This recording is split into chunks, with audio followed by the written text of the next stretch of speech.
नमस्कार, मैं हूं दिव्या बिहारी। न्यूज में आपका स्वागत है। आज है 10 अक्टूबर, दिन गुरुवार। खबरों के बढ़ने से पहले एक नजर सुर्खियों पर। दाखिल खारिज से जुड़ी अब नहीं हो सकेगी गड़बड़ी। 534 अंचल कार्यालयों में चलेगा विशेष अभियान। रजिस्टरों की होगी जांच, अधूरे पन्ने में लगाए जाएंगे क्रॉस। पंचायती राज में 15,000 पदों पर होगी बहाली। विधानसभा चुनाव से पहले होगी भर्ती। पंचायती राज मंत्री ने दी जानकारी। कई जगहों पर खुले मां दुर्गा के पट। आज नवरात्रि का 8वां दिन। आज के दिन मां गौरी की पूजा का है महत्व। बिहार में पैक्स चुनाव की तैयारी हुई पूरी। 5 चरणों में होगा मतदान। पहले चरण की वोटिंग 26 नवंबर व अंतिम चरण की वोटिंग 3 दिसंबर को। स्थानांतरण नियमावली पर शिक्षा विभाग ने शुरू की तैयारी। दिसंबर में सभी शिक्षकों की होगी नियुक्ति। पति पत्नी शिक्षकों को होगा फायदा। 2028 तक गरीबों को मिलेगा मुफ्त अनाज। फोर्टिफाइड चावल से सूक्ष्म तत्वों की कमी होगी दूर। केंद्रीय कैबिनेट की बैठक में बड़ा फैसला। आईसीसी रैंकिंग में हार्दिक पांड्या को हुआ फायदा। अर्शदीप ने आईसीसी की रैंकिंग में 8वें स्थान पर लगाई छलांग। देखिए दोनों खिलाड़ियों का शानदार कमबैक। अब चले बढ़ते हैं अब तक के 25 बड़ी खबरों की ओर विस्तार से। रेलवे भर्ती बोर्ड की तरफ से एनटीपीसी गैर तकनीकी श्रेणी के लिए भर्ती निकाली गई है। इस भर्ती के तहत मालगाड़ी मैनेजर सहित अन्य पद 8,113 पद भरे जाएंगे। आवेदन प्रक्रिया शुरू है और आवेदन करने की अंतिम तारीख 20 अक्टूबर थी, जिसे बढ़ाकर 27 नवंबर अब कर दिया गया है। आवेदन के लिए आपको आरआरबी की ऑफिशियल वेबसाइट rrbcdg.gov.in पर जाना होगा। इस भर्ती के लिए जरूरी है कि उम्मीदवारों ने किसी मान्यता प्राप्त विश्वविद्यालय से ग्रेजुएशन पास किया हो। साथ ही कंप्यूटर पर अंग्रेजी या हिंदी टाइपिंग आनी चाहिए। उम्मीदवारों की न्यूनतम आयु सीमा 18 वर्ष और अधिकतम आयु सीमा 36 वर्ष होनी चाहिए। भर्ती से संबंधित सटीक और अधिक जानकारी के लिए आप इसके आधिकारिक वेबसाइट और अधिसूचना को देख सकते हैं।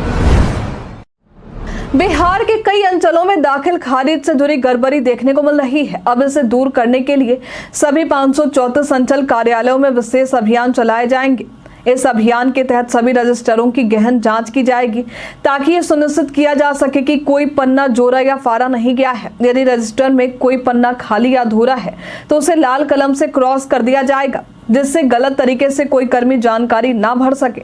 ये अभियान 15 अक्टूबर के बाद शुरू होने की संभावना है। राजस्व एवं भूमि सुधार विभाग संबंधित अधिकारियों की जवाबदेही तय कर रहा है और इसके लिए एक विशेष टीम का गठन किया जाएगा। यदि किसी अंचल के जमाबंदी रजिस्टर में अधिक गड़बड़ी पाई गई तो संबंधित अधिकारी के खिलाफ कार्रवाई की जाएगी। इस अभियान का उद्देश्य आम लोगों को सहूलियत देना और दाखिल खारिज से संबंधित शिकायतों को कम करना है।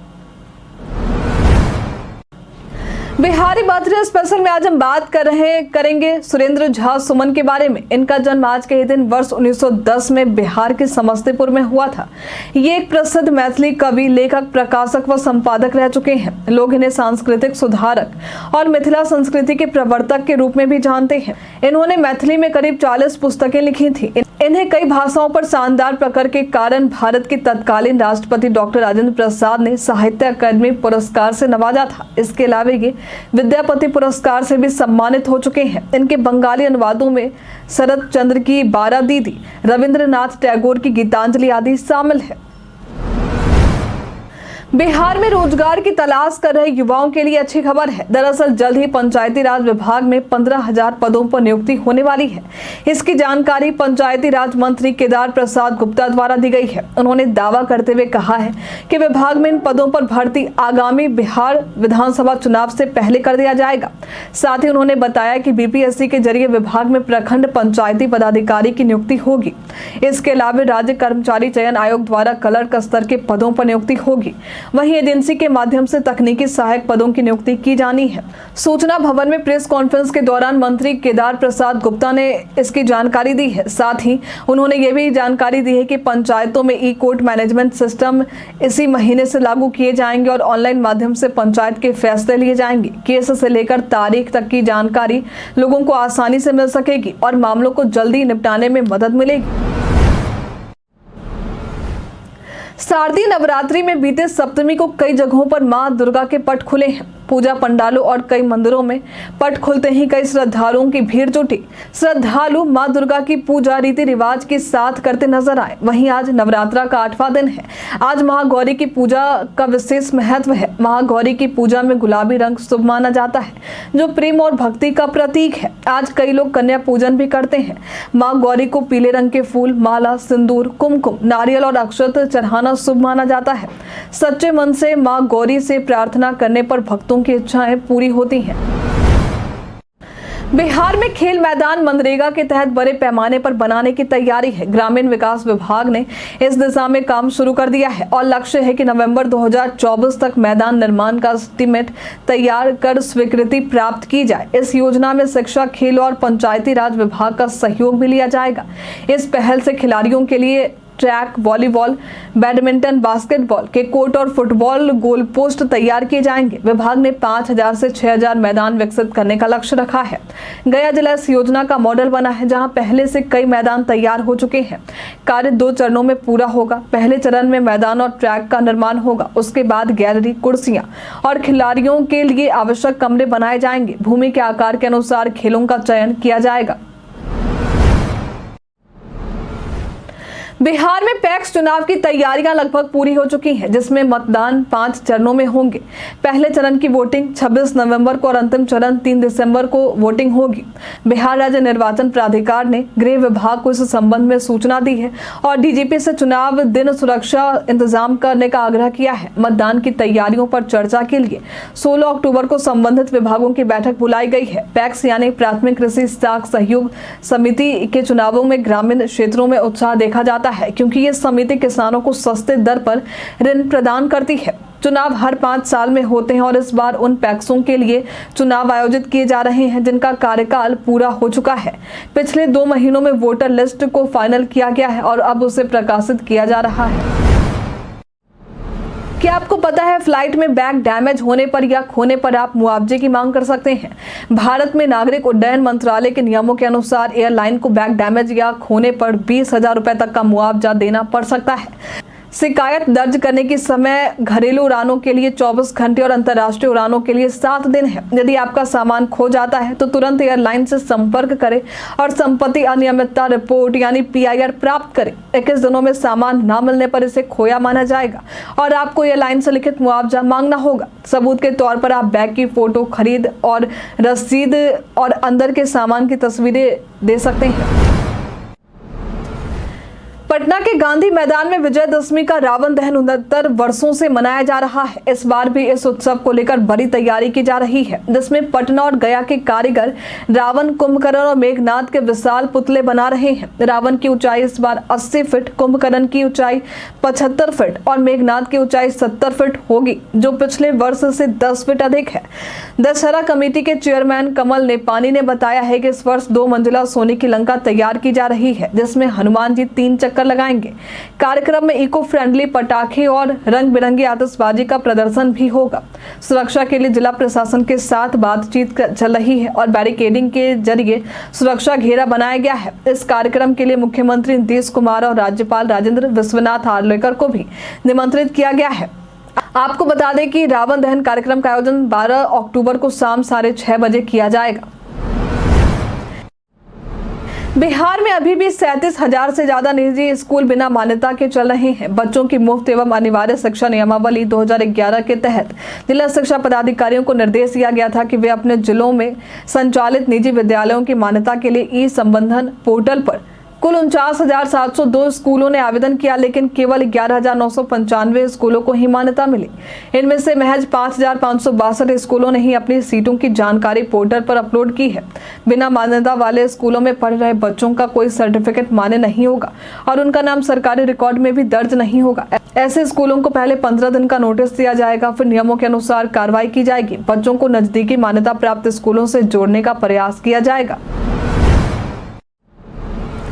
भारतीय पुलिस सेवा के 2 वरिष्ठ अधिकारियों का तबादला किया गया है। 2003 बैच के आईपीएस अधिकारी राकेश राठी को पूर्णिया का पुलिस महानिरीक्षक यानी आईजी नियुक्त किया गया है, जबकि 2006 बैच के आईपीएस अधिकारी शिवदीप लांडे को पटना भेजा गया है, जहां उन्हें पुलिस महानिरीक्षक प्रशिक्षण की जिम्मेदारी दी गई है। गृह विभाग ने इस संबंध में अधिसूचना जारी कर दी है। बता दें कि शिवदीप लांडे, जिन्हें सुपर कॉप और सिंघम जैसे उपनामों से जाना जाता है, उन्होंने अभी हाल में भारतीय पुलिस सेवा से इस्तीफा देने का निर्णय लिया था, जिससे उनके फैंस में मायूसी छा गई थी।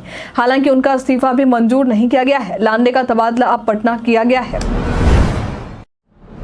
नवंबर से राज्य के सभी प्रारंभिक एवं माध्यमिक उच्च माध्यमिक विद्यालयों की रैंकिंग की जाएगी। इस संबंध में सभी जिला शिक्षा अधिकारियों को निर्देश जारी किए गए हैं। जारी निर्देश में कहा गया है कि रैंकिंग के लिए विशेष फॉर्मेट सभी जिलों को उपलब्ध करवाया जा रहा है, जिसमें विभिन्न गतिविधियों के लिए भारांक तय किए गए हैं।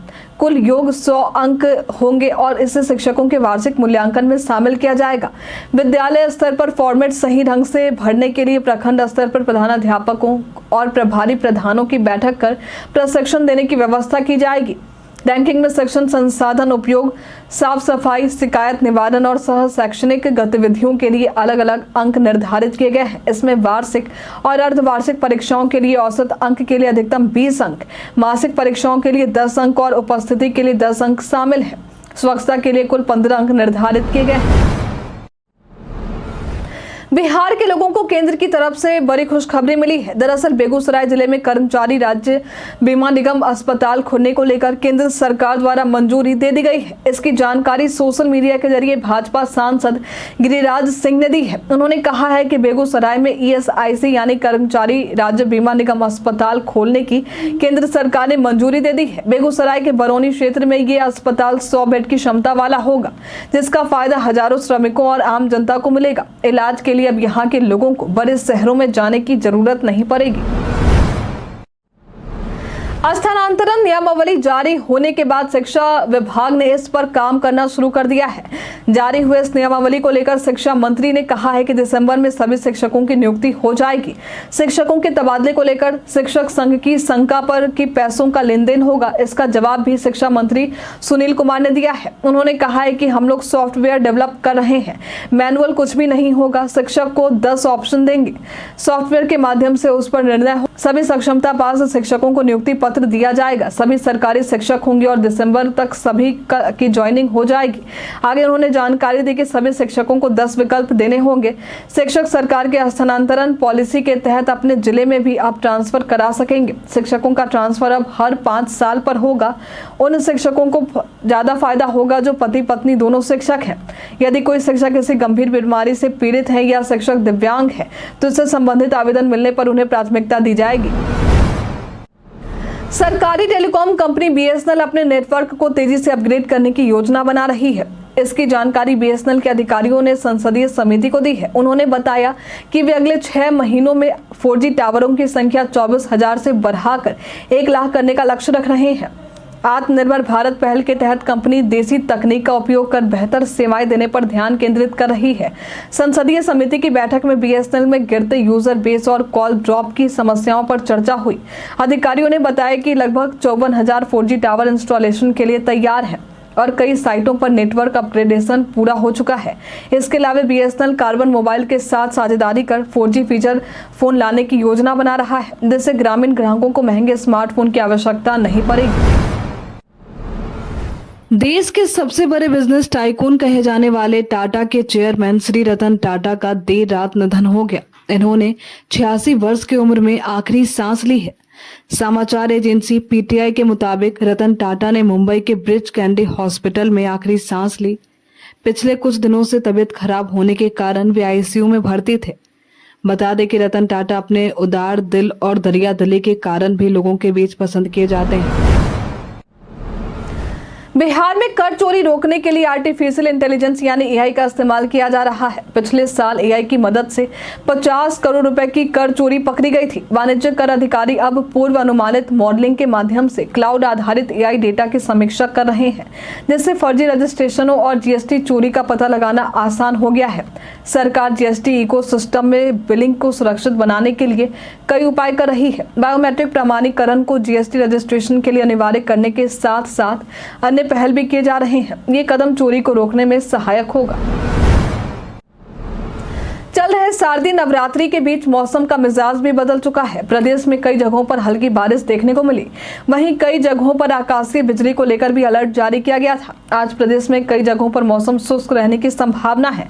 हालांकि आज भी 1 या 2 जगहों पर बारिश हो सकती है। मौसम को लेकर विभाग द्वारा किसी तरह की चेतावनी जारी नहीं की गई है।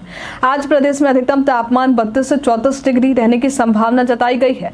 वहीं न्यूनतम तापमान 24 से 26 डिग्री रहने की बात कही गई है। पटना के फतुहा रेल पुलिस ने विशेष अभियान चलाया था। इस अभियान में पुलिस ने 93 लीटर विदेशी शराब बरामद किए हैं, जो सेब की पेटी में लावारिस हालत में मिले। रेल थाना अध्यक्ष मनोज कुमार ने बताया कि दशहरा पर्व के मद्देनजर शराब तस्करों पर नजर रखने के लिए पुलिस ने चेकिंग की। चेकिंग के दौरान एक कपड़े में बंधी सेब की पेटी मिली, जिसमें सेब के अलावा शराब की बोतलें थीं। वहीं खुसरूपुर रेल पुलिस ने गुप्त सूचना के आधार पर 2 युवकों को गिरफ्तार किया है, जिनके पास 80 बोतल यूपी निर्मित विदेशी शराब थी। गिरफ्तार व्यक्तियों की पहचान आर्यन कुमार और आलोक रंजन के रूप में हुई है। पुलिस आगे की कार्रवाई कर रही है। बुधवार को केंद्रीय कैबिनेट की बैठक देखने को मिली। इस बैठक की जानकारी केंद्रीय मंत्री अश्विनी वैष्णव ने दी। उन्होंने कहा कि सरकार ने यह फैसला किया है कि मुफ्त अनाज का लाभ 2028 तक गरीबों को मिलता रहेगा। 17,082 करोड़ रुपए का खर्च साल 2028 तक पौष्टिक तत्वों से भरपूर चावल की मुफ्त आपूर्ति का फैसला केंद्रीय मंत्रिमंडल ने खाद्य कानून और अन्य कल्याणकारी योजनाओं के तहत लिया। को बता दें कि फोर्टिफाइड चावल स्वास्थ्य के लिए अच्छे होते हैं। इससे लोगों को सूक्ष्म पोषक तत्वों की कमी दूर होगी। इसके अलावा जुलाई 2024 से दिसंबर 2028 तक फोर्टिफाइड चावल की मुफ्त आपूर्ति जारी रखने की मंजूरी मिली है। साथ ही सीमावर्ती इलाकों में बुनियादी ढांचे का विकास होगा। इस क्षेत्र में 2280 किलोमीटर सड़कों का निर्माण 4,406 करोड़ रुपए के निवेश से किया जाएगा। बिहार माध्यमिक शिक्षक संघ ने शिक्षा विभाग के अपर मुख्य सचिव को पत्र लिखकर शिक्षकों की पदस्थापना नीति में संशोधन की मांग की है। संघ के महासचिव और पूर्व सांसद शत्रुघ्न प्रसाद सिंह ने कहा है कि सभी हितधारक शिक्षक संगठनों ने ऐच्छिक स्थानांतरण की मांग की थी, लेकिन नीति में इस पर कोई ध्यान नहीं दिया गया है। उन्होंने बताया कि वर्तमान नीति के तहत शिक्षकों को उनके गृह अनुमंडल में कहीं भी पदस्थापित करने का प्रावधान नहीं है, जिससे उन्होंने नकारात्मक बताया है। उन्होंने ये भी सुझाव दिया कि स्थानांतरण की प्रक्रिया को हर 5 वर्षों में समाप्त कर केवल 2 बार सेवा काल में तबादला करने का प्रावधान होना चाहिए। इसके अलावा शिक्षकों की सक्षमता परीक्षा को केवल क्वालिफाइंग स्तर पर बताते हुए उन्होंने कहा कि अंक के आधार पर स्थानांतरण अव्यावहारिक है। लगातार बारिश के बाद कई विभिन्न प्रजातियों के सांप देखने को मिल रहे हैं, जिनमें से कुछ सामान्य और कुछ दुर्लभ हैं। बुधवार को वाल्मीकि नगर के निवासी के घर से एक अत्यंत दुर्लभ सांप पकड़ा गया, जिसे कोरल रेड कुकरी स्नेक यानी मूंगा लाल कुकरी सांप कहा जाता है। ये विषहीन और रात में सक्रिय होने वाले सांप है। Wild life institute of India के फील्ड असिस्टेंट मुकेश कुमार के अनुसार ये सांप भारत में अत्यंत दुर्लभ है और इसकी मौजूदगी वन्यजीव विशेषज्ञों के लिए महत्वपूर्ण मानी जाती है। इसे पहली बार 1936 में दुधवा नेशनल पार्क में देखा गया था। ये सांप वन्य जीव संरक्षण अधिनियम 1972 के अनुसूची 4 में सूचीबद्ध है और इसे संरक्षित किया जाता है। राजद के नेता तेजस्वी प्रसाद यादव ने अपनी कार्यकर्ता संवाद यात्रा के दूसरे चरण का कार्यक्रम घोषित किया है कि यात्रा 16 अक्टूबर को बांका से शुरू होगी और 26 अक्टूबर को गया में समाप्त होगी। 11 दिन की इस यात्रा के दौरान तेजस्वी 11 जिलों के कार्यकर्ताओं से मिलेंगे और उन्हें विधानसभा चुनाव के लिए प्रेरित करेंगे। तेजस्वी एक विधानसभा क्षेत्र के कार्यकर्ताओं से बातचीत करेंगे। यात्रा के दौरान वो 16 अक्टूबर को बांका, 17 अक्टूबर को जमुई, 18 अक्टूबर को मुंगेर, 19 अक्टूबर को खगड़िया और 20 अक्टूबर को बेगूसराय में रहेंगे। इसके बाद 21 अक्टूबर को लखीसराय और शेखपुरा, 22 अक्टूबर को नवादा, 23 अक्टूबर को नालंदा, 24 अक्टूबर को जहानाबाद और अरवल और अंत में 25-26 अक्टूबर को गया और टिक्कारी में कार्यकर्ताओं से संवाद करेंगे।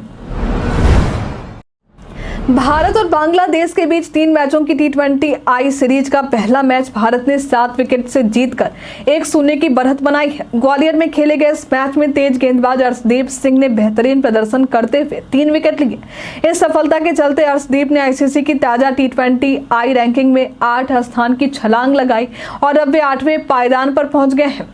वहीं T20I बैटिंग रैंकिंग में हार्दिक पांड्या ने भी 7 स्थान ऊपर चढ़कर 60वां स्थान हासिल किया है। T20I ऑलराउंडर रैंकिंग में हार्दिक को 4 स्थान का फायदा हुआ, जिससे वे तीसरे स्थान पर पहुंच गए हैं। ग्वालियर में हार्दिक ने 16 गेंदों में 39 रन बनाकर टीम को मजबूती दी थी। उनके प्रदर्शन ने दोनों खिलाड़ियों की रैंकिंग में सुधार में महत्वपूर्ण भूमिका निभाई है। कई कारणों से दर्ज है भारत के इतिहास में आज की तारीख। आज के दिन वर्ष 1910 में वाराणसी में मदन मोहन मालवीय की अध्यक्षता में प्रथम अखिल भारतीय हिंदी सम्मेलन का आयोजन हुआ था। आज के दिन वर्ष 1964 में टोक्यो में हुए ग्रीष्मकालीन ओलंपिक का पहली बार दूरदर्शन पर सीधा प्रसारण किया गया था। आज के दिन वर्ष 1978 में रोहिणी खादिलकर राष्ट्रीय चेस प्रतियोगिता जीतने वाली प्रथम महिला बनी थी। आज के दिन वर्ष 1991 में भारत ने विश्व कैरम प्रतियोगिता का टीम खिताब जीता था। आज के दिन वर्ष 1992 में दूसरा हुगली पुल विद्यासागर सेतु खुला था। आज के दिन वर्ष 1906 में R.K. नारायण का जन्म हुआ था। ये एक भारतीय उपन्यासकार थे। हम प्रतिदिन आपसे 5 ऐसे जरूरी सवाल पूछेंगे, उसको जवाब बताएंगे जो कि बीपीएससी, बिहार पुलिस दरोगा समेत एसएससी जैसे अन्य प्रतियोगी परीक्षाओं में काम आएंगे। सवाल इतिहास, बिहार स्पेशल, विज्ञान, करंट अफेयर्स और भूगोल से रहेंगे। पूछे गए 5 सवालों में आपने कितना सही उत्तर दिया है हमें कमेंट में लिखकर जरूर बताएं। तो हमारा पहला सवाल है, किस देश ने 8 अक्टूबर 2024 को विशाखापत्तनम में क्वाड राष्ट्रों के संयुक्त नौसैनिक अभ्यास की मेजबानी की थी? ऑप्शन ए है ऑस्ट्रेलिया, ऑप्शन बी है जापान, ऑप्शन सी है अमेरिका, ऑप्शन डी है भारत। इसका सही उत्तर है भारत। रवि सर, महाकुंभ 2025 के लिए बहुरंगी नए प्रतीक चिन्ह का अनावरण किसने किया है? ऑप्शन ए है योगी आदित्यनाथ, ऑप्शन बी है Keshav Prasad Maurya, option C Anupriya Patel, option D है मनोज सिन्हा। इसका सही उत्तर है योगी आदित्यनाथ। 24वें लेफ्टिनेंट गवर्नर गोल्फ टूर्नामेंट का समापन किस केंद्र शासित प्रदेश में हुआ है? ऑप्शन ए है लक्षद्वीप, ऑप्शन बी है चंडीगढ़, ऑप्शन सी है लद्दाख, ऑप्शन डी है दिल्ली। इसका सही उत्तर है दिल्ली। बिहार में अफगान सत्ता के आरंभिक उत्कर्ष के में निर्णायक देन निम्न में से किसकी थी? ऑप्शन ए है करारानी कबीले, ऑप्शन बी है सूर कबीले, ऑप्शन सी है फरमूली कबीले, ऑप्शन डी है नुहानी कबीले। इसका सही उत्तर है नुहानी कबीले। भोजपुर के उज्जैनी शासकों की राजधानी निम्न में से कौन सी थी? ऑप्शन ए संग्राम देव, ऑप्शन बी है राजा राम शाही, ऑप्शन सी है राजा नारायण मल, ऑप्शन डी है बाघमल। इसका सही उत्तर है बाघ।